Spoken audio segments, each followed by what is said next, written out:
ஷே ஏப்பா சுங்கச்சாவடி முனியப்பன் பேசுகிறப்பா நவநாத் டெல்லியிலேருந்து தமிழ்நாடு வரைக்கும் சுங்கச்சாவடியில் உட்காந்துருவான் முப்படை இராணுவம் பூரா 2ஆம் நம்பருக்கு தான் போவான். அப்படியே தூக்கி அடக்கட்டிடுவான் நீதிமன்றத்தில். புரியுதா?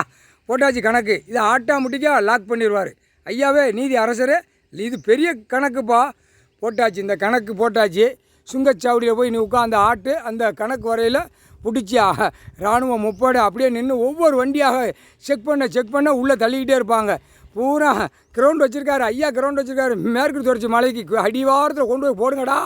4 வீலர் 2 வீலர் அனைத்து எல்லாம் கொண்டு போய் தள்ளுங்கடா, போட்டு எரித்து அப்படியே சாம்பலாக்கி விட்ருவோம் அப்படின்ட்டார். நீதி அரசர் போட்டார்ப்பா. நீதிமன்ற கோர்ட்டில் நீதிபதி ஜட்ஜி ஆன் பண்ணும் கேட்டுக்கோப்பா. 2ஆம் நம்பருக்கா நான் ரோடை கொடுத்துருக்கேன், ரோடை போட வச்சுருக்கேன். பூரா வண்டி வாகனத்து பூரா புகையாக விட்டு பாலாக்கு தான் விடிய பூமி அதருதுன்ட்டார். போட்டார்ப்பா கணக்கு. நீதி அரசர் போட்டார் இந்த கணக்கு, அவர் கணக்கு. ஆனால் ஒரு வண்டி விட மாட்டார். லாரி, பஸ்ஸு, 4 வீலர் 2 வீலர் விட மாட்டார். டிராக்டரில் ஆட்டிகிட்டு வருவான், பல கோடி ஆட்டிகிட்டு வருவான், அரசியல்வாதி ஆட்டிகிட்டு வருவான். சோழி முடிஞ்சு அந்த இறக்கி அவனுக்குள்ளே இறக்கி பனைமரத்துக்கு மட்டை வச்சுருப்பான். கொட்டையை கசக்கி விட்றான், ஆணுக்கு முன்னும் கசக்கி விட்றான்றார். அந்த கசக்கல் கொடுக்குற தண்டனை கடவுள் ஒன்று தான் கொடுப்பார். கொடுத்துட்டே இருந்த தண்டனை இது ஆட்டோமேட்டிக்காக வந்துருப்பா. நீதிமன்ற கோர்ட்டில் கேட்டுக்கோப்பா. வழக்கறிஞர் நீங்கள் கேட்டுக்கோப்பா. உனக்கு தான் முக்கியமாக காதில் ஊத வேண்டி இருக்குது. உன் காதில் ஊதியாச்சு. முக்கால் சத்தியம்.